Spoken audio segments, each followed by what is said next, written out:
नमस्कार सभी EPS 95 pension धारकों का आज के एक और नए और फ्रेश वीडियो में स्वागत है। जैसा कि सभी को अवगत है कि माननीय सर्वोच्च न्यायालय द्वारा ईपीएस 95 पेंशन धारकों के उच्च पेंशन से संबंधित मामलों को लेकर अपना अंतिम फैसला जो है वो 4 नवंबर 2022 को सुनाया है, जिसमें ईपीएस 1995 पेंशन धारकों को उच्च पेंशन का लाभ मिलने के साथ साथ कुछ ईपीएस 95 पेंशन धारकों को उसका लाभ नहीं मिलने को लेकर अपना फैसला सुनाया है। ऐसे में इस फैसले के बाद जो है वो कई ईपीएस 95 पेंशन धारकों द्वारा उनकी पेंशन की बढ़ोतरी के लिए ईपीएफओ के पास आवेदन किए गए, जिनमें से उनके द्वारा कुछ आवेदन को स्वीकारा गया है और कुछ आवेदनों को अस्वीकृत कर दिया गया है। तो जी हाँ, आज के इस वीडियो में ईपीएफओ द्वारा ये जो आवेदन स्वीकार किए गए हैं और जो आवेदन स्वीकार नहीं किए गए हैं, तो इनके लिए जो माननीय सर्वोच्च न्यायालय का आदेश है तो उसका यहाँ पर जो है वो हवाला देते हुए जो आवेदन है तो वो अस्वीकार किए गए हैं, तो उनके बारे में हम जानकारी लेने वाले हैं। तो जी हाँ, आज के इस वीडियो में ये जो डिटेल अपडेट है तो उसके बारे में हम आपको बताने वाले हैं, ताकि आपको पता चल जाए कि किस वजह से जो है वो आपके आवेदन जो है वो रिजेक्ट किए जा सकते हैं और कैसे जो है वो आपके आवेदन जो है वो ईपीएफओ द्वारा स्वीकारे जाएंगे। तो वीडियो के साथ अंत तक बने रहिएगा, ताकि ये जो इम्पोर्टेंट जानकारी है उच्च पेंशन के आवेदन को लेकर, तो इसके बारे में जो है आपको पता चल सके। पर उससे पहले ऐसे ही अपडेट जानने के लिए अगर आपने हमारे चैनल को अभी तक सब्सक्राइब नहीं किया है तो चैनल को सब्सक्राइब जरूर करके रख लीजिएगा, ताकि जो भी आने वाले अपडेट है तो उन अपडेट के बारे में आपको पूरी जानकारी मिल सके। तो चलिए, ये जो डिटेल अपडेट है तो अभी उसे हम जानते हैं।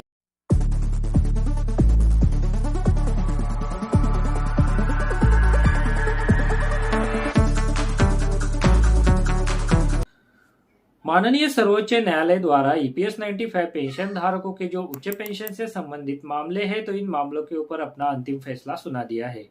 इसके बाद जो अथॉरिटी है यानी ईपीएफओ है तो उनको माननीय सर्वोच्च न्यायालय के आदेशानुसार जो इलिजिबल पेंशनर्स है तो उनको उच्च पेंशन का प्रावधान देना है। ऐसे में यहाँ पर बहुत सारे ईपीएस 95 पेंशन धारकों के मन में अभी भी कंफ्यूजन है कि वो कैसे यह उच्च पेंशन के लिए पात्र होंगे। उसके लिए सर्वोच्च न्यायालय द्वारा जो फैसला दिया गया है तो वो जो है वो उन पर कैसे लागू होगा। तो जी हाँ, इसी को देखते हुए बहुत सारे ईपीएस 1995 पेंशन धारकों द्वारा उच्च पेंशन के लिए आवेदन किए जा रहे हैं, जिनमें से कुछ ईपीएस 1995 पेंशन धारकों के आवेदन ईपीएफओ द्वारा स्वीकार भी किए जा रहे हैं, पर कुछ आवेदन रिजेक्ट किए जा रहे हैं। तो जी हाँ, अगर आपको याद होगा कि माननीय सर्वोच्च न्यायालय ने अपने फैसले में यह कहा है कि जो कर्मचारी 2014 के पहले इस योजना से एग्जिट हो चुके हैं, यानी वह सेवानिवृत्त हो चुके हैं और उन्होंने उच्च पेंशन का विकल्प नहीं चुना था, तो वह इस फैसले से जो है वो लाभान्वित नहीं होंगे। यानी उन पर यह जो उच्च पेंशन का लाभ है तो उसको लेकर जो है वो कोई भी यहाँ पर फायदा नहीं होगा, उनको उच्च पेंशन का लाभ नहीं मिलेगा। ऐसा ही एक आवेदन भोपाल रहने वाले ईपीएस 1995 पेंशन धारक द्वारा भोपाल के रीजनल ऑफिस में सबमिट किया था, जिन्होंने अपनी सेवा को पूरे करने के बाद जो है वो ईपीएस 1995 पेंशन योजना से जो है वो एग्जिट किया था और उनकी सेवा को जो है वो यहाँ पर 58 साल की उम्र में जो है वो रिटायरमेंट के लिए खत्म कर दिया था। ऐसे में यहाँ पर वो जो है वो ईपीएस 1995 पेंशन योजना से अपना कंट्रीब्यूशन देने के लिए जो है वो अभी पात्र नहीं थे, यानी वो रिटायर्ड हो चुके थे और वो एक पेंशन भोगी थे। उसके बाद उन्होंने ईपीएफओ रीजनल कार्यालय भोपाल में अपने पेंशन बढ़ोतरी के लिए माननीय सर्वोच्च न्यायालय के आदेशानुसार जो है वो जो बताया गया था तो उसके लिए आवेदन किया। उसके बाद ईपीएफओ द्वारा उनका जो आवेदन है तो वो स्वीकार नहीं किया गया। उसमें कहा गया कि माननीय सर्वोच्च न्यायालय द्वारा कहा गया है कि जो कर्मचारी 2014 सितंबर से पहले सेवानिवृत्त हो चुके हैं, ईपीएस 1995 पेंशन योजना से एग्जिट हो चुके हैं और वो 2014 के बाद जो है वो कोई भी कंट्रीब्यूशन नहीं है, ऐसे में उनका आवेदन जो है वो प्राप्त होने के बाद जो है वो उसे अस्वीकार किया जाता है, क्योंकि वह 2009 में जो है वो सेवानिवृत्त हो जा चुके हैं, यानी वह 2014 के पहले ही जो है वो सेवानिवृत्त हो गए हैं। ऐसे में उनका जो आवेदन है तो वो ईपीएफओ द्वारा रिजेक्ट कर दिया गया है, यानी वह उच्च पेंशन के लिए यहाँ पर पात्र नहीं है। इसमें समझने वाली बात यह है कि जो कर्मचारी सन 2014 सितंबर से पहले सेवानिवृत्त हो चुके हैं और उन्होंने कोई भी उच्च पेंशन का विकल्प नहीं चुना था, तो उनको जो है वो अभी इस आदेश के तहत जो है वो उच्च पेंशन का लाभ नहीं मिलेगा। उसके बाद यहाँ पर कुछ ईपीएस 1995 पेंशन धारकों द्वारा ईपीएस 1995 पेंशन योजना के तहत उच्च पेंशन के लिए आवेदन किया, जिसे ईपीएफओ द्वारा स्वीकार किया गया। अब यह जो आवेदन था, तो इस आवेदन में उनकी जो रिटायरमेंट की तारीख थी तो वो 2014 के बाद की थी। एक यहाँ पर फॉर्म हमारे पास है जो मैं आपको दिखाने वाला हूँ, जिसमें यहाँ पर जो पेंशन धारक है, जो लाभार्थी है, तो उनकी जो रिटायरमेंट की तिथि है तो वो साल 2021 की है, यानी 2014 के बाद जो संशोधन किया गया था तो उसके बाद जो है वो वह रिटायर्ड हुए थे। तो ऐसे सभी कर्मचारी जो 2014 के बाद जो है वो रिटायर्ड हुए हैं, तो उनके लिए माननीय सर्वोच्च न्यायालय द्वारा उच्च पेंशन के विकल्प के लिए ऑप्शन दिया गया है, जिसकी समय सीमा 4 महीने की है। यानी यह जो 4 महीने माननीय सर्वोच्च न्यायालय द्वारा दिए गए हैं, तो वह 4 महीने केवल जो कर्मचारी ईपीएस 1995 पेंशन योजना के तहत अपना अंशदान जो है वो 2014 से पहले भी दे रहे थे और 2014 के बाद भी दे रहे थे, और वह 2014 के बाद जो है वो सेवानिवृत्त हुए थे, तो उनके लिए यह जो हायर पेंशन का ऑप्शन है तो वो अभी उपलब्ध है। ऐसे में यहाँ पर यह जो आवेदन है तो वो 2021 में सेवानिवृत्त होने वाले कर्मचारी का था, तो वह ईपीएफओ द्वारा स्वीकार किया गया है ताकि उनको जो है वो माननीय सर्वोच्च न्यायालय के आदेशानुसार उच्च पेंशन का लाभ मिल सके। माननीय सर्वोच्च न्यायालय ने अपने आदेश में कहा था कि जो कर्मचारी सन 2014 के बाद सेवानिवृत्त हुए हैं और उन्होंने अपनी सेवा के दौरान कोई भी ज्वाइंट ऑप्शन का फॉर्म नहीं चुना था, विकल्प नहीं चुना था, तो ऐसे सभी कर्मचारी पैरा 11(4) के तहत जो उच्च पेंशन का विकल्प है तो उसे जो है वो इस आदेश के बाद जो है वो 4 महीने के भीतर जो है वो जमा कर सकते हैं। यानी वह जो 4 महीने की समय सीमा दी गई है तो उस समय सीमा के अंदर जो है वो उच्च पेंशन के लिए आवेदन कर सकते हैं। अब समझने वाली बात यह है कि आखिर यह उच्च पेंशन का आवेदन प्राप्त होने के बाद किस तरह से आपको जो है वो उच्च पेंशन का लाभ मिलेगा। अब देखिए, जो कर्मचारी 2014 के बाद सेवानिवृत्त हुए हैं, यानी उन्होंने उनके ईपीएफ खाते में जो भी जमा राशि थी तो वो सारी की सारी विड्रॉ कर ली है, और जो पेंशन फंड में उनकी जो अंशदान था तो वो जमा था, तो उस बेसिस पर उनको पेंशन मिल रहा है, यानी उनके ईपीएफ खाते में अभी कोई भी अमाउंट नहीं है। अब ये कर्मचारी जो सेवारत थे तो उन्होंने जो बेसिक सैलरी थी तो उसके ऊपर जो 8.33% है तो वो ना देकर अभी तक जो है वो, यानी उनके रिटायरमेंट तक जो है वो जो भी सीलिंग लिमिट थी तो उसके ऊपर जो है वो अंशदान दिया है, यानी 8.33% जो है वो जो सीलिंग लिमिट थी 2014 के बाद जो संशोधन हुआ था तो उसके तहत 15,000 रुपए, उसके बाद 2011 से लेकर 2014 तक जो पेंशनेबल सैलरी की लिमिट थी तो वो 6,500 थी, और 2011 के पहले यानी 1995 में जब यह योजना शुरू की गई तब तक से लेकर 2011 तक यह जो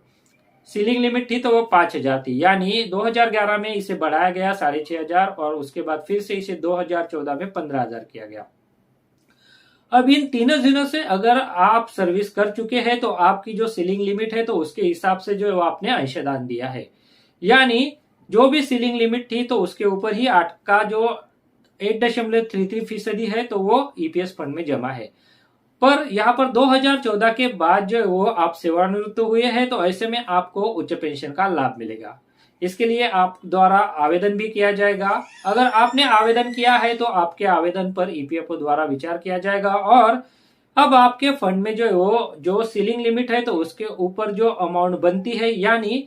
15,000 रुपए से ऊपर अगर आपकी सैलरी है 20,000 रुपए है तो यानी जो 5,000 रुपए का डिफरेंस है तो उसका जो 8.33% है तो वो आपको जो है वो ईपीएफओ द्वारा बताया जाएगा कि पहले यह अमाउंट जो है आप आपके ईपीएस फंड में जो है वो जमा करें, जो कि ब्याज के साथ रहेगी। इसका हर एक ईपीएस 1995 पेंशन धारक का एक अलग से कैलकुलेशन है। अगर आप चाहते हैं कि कितनी अमाउंट जो है आपको ईपीएफओ में भरनी होगी ताकि आपको ईपीएफओ की तरफ से उच्च पेंशन का लाभ मिले, तो आप मुझे इस वीडियो के नीचे कमेंट कीजिए।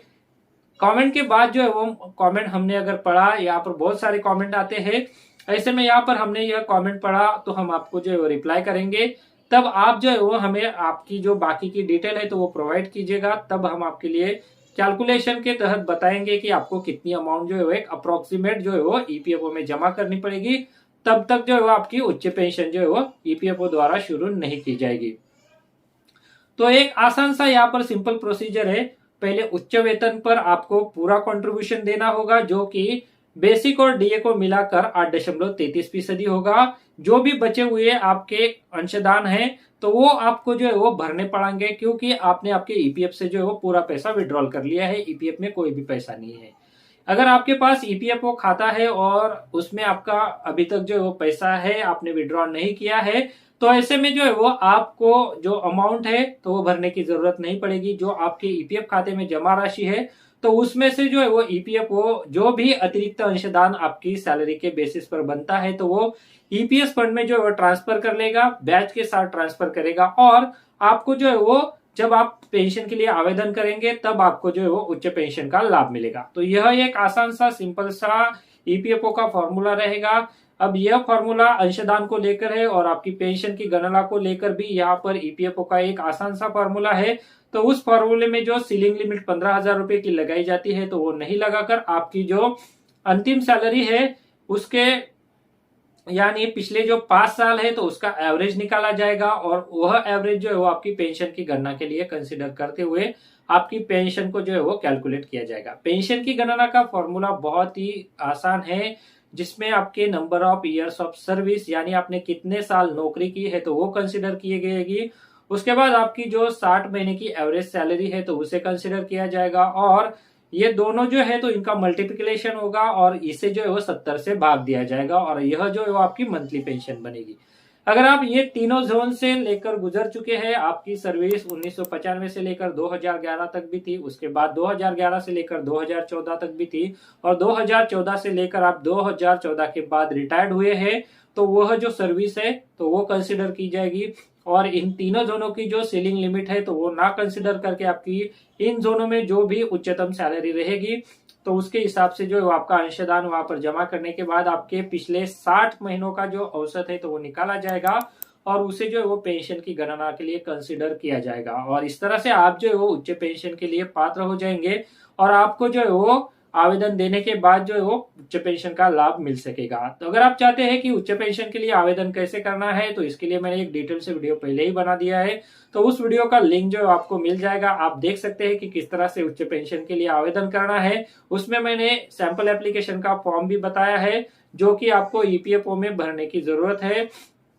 क्योंकि अभी तक जो वो ईपीएफओ द्वारा कोई भी नोटिफिकेशन जारी नहीं किया गया है। ऐसे में यह जिम्मेदारी आपकी ही बनती है कि आप जो ईपीएफओ कार्यालय में जाकर आपका जो फॉर्म है तो वो जल्द से जल्द भरे, क्योंकि यह जो समय है 4 महीने का तो वो खत्म हो जाएगा। अभी लगभग यह जो महीना है तो वो भी खत्म होने को आया है, यानी ऐसे ही 1 महीना जो है वो चला जाएगा ईपीएफओ के नोटिफिकेशन की राह देखते देखते। ईपीएफओ द्वारा जो ज्वाइंट ऑप्शन का फॉर्म है तो वो यहाँ पर जारी किया जाएगा, ऐसा इंतजार काफी ईपीएस 95 पेंशन धारक कर रहे हैं। तो वो ना करके आप जो है वो सैंपल एप्लीकेशन फॉर्म जो मैंने दिया हुआ है और कुछ ईपीएस 95 पेंशन धारकों द्वारा वह जो फॉर्म है तो वो भरकर जो है वो ईपीएफओ ऑफिस में जमा किया गया है और इसी ईपीएफओ द्वारा स्वीकार भी किया गया है। तो यहाँ पर जो है वो आपकी तरफ से जो प्रोसीजर है तो वो कंप्लीट हो जाएगी। एप्लीकेशन देना है, एप्लीकेशन में कौन कौन सी इंफॉर्मेशन फिल करनी है तो उसके बारे में भी मैंने आपको डिटेल जानकारी दी है, तो वो देखकर जो आप आपका एप्लीकेशन फॉर्म जो है वो भर सकते हैं। एप्लीकेशन फॉर्म को डाउनलोड करने के लिए भी मैंने लिंक दिया हुआ है, तो उस लिंक पर क्लिक करके आप आसानी से एप्लीकेशन फॉर्म को जो है वो डाउनलोड कर सकते हैं। उसका प्रिंट आउट लेकर उसे जो है वो संबंधित ईपीएफओ कार्यालय में जो भी जरूरी दस्तावेज है, आपका पीपीओ नंबर, बैंक के डिटेल्स, आधार कार्ड वगैरह, तो ये सारे जो इंफॉर्मेशन है तो वो उसे अटैच करके जो है वो आप जमा करवा सकते हैं।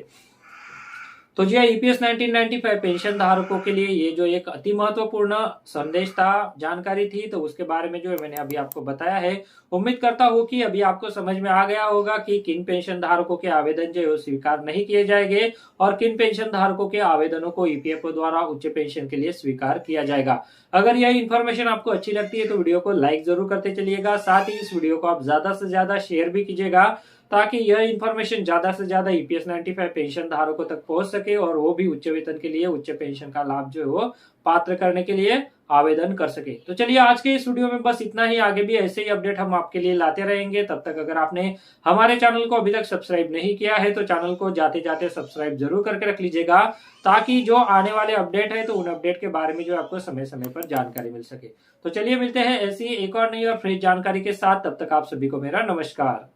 अगर आप शेयर मार्केट में इन्वेस्ट करना चाहते हैं तो इसके लिए आपको एक ट्रेडिंग अकाउंट की जरूरत पड़ती है। ट्रेडिंग अकाउंट ओपन करने के लिए वीडियो के डिस्क्रिप्शन में मैंने आपके लिए एक लिंक देके रखा है। उस लिंक पर क्लिक करके अगर आप ट्रेडिंग अकाउंट ओपन करते हैं तो उस ट्रेडिंग अकाउंट ओपनिंग के लिए आपको कोई भी चार्जेस देने की जरूरत नहीं है, साथ में कोई भी एनुअल फी देने की जरूरत नहीं है। और जब भी आप इक्विटी में शेयर खरीदेंगे या फिर बेचेंगे तो उसके ऊपर आपको कोई भी ब्रोकरेज देने की जरूरत नहीं है। अगर मान लीजिए आपने 100 रुपए का कोई शेयर खरीदा और उसे 150 रुपए में बेच दिया, तो जो 50 रुपए का फायदा होगा तो वो सीधे आपकी जेब में जाएगा। इसके ऊपर जो है वो आपको कोई भी ब्रोकरेज चार्जेस देने की जरूरत नहीं है, कोई भी यहाँ पर आपको चार्जेस नहीं है। तो इसके लिए अगर आप अकाउंट ओपन करना चाहते हैं तो वीडियो के डिस्क्रिप्शन में मैंने एक लिंक दिया हुआ है, तो उस लिंक पर क्लिक करके आप घर बैठे ऑनलाइन एक डीमैट अकाउंट ओपन कर सकते हैं।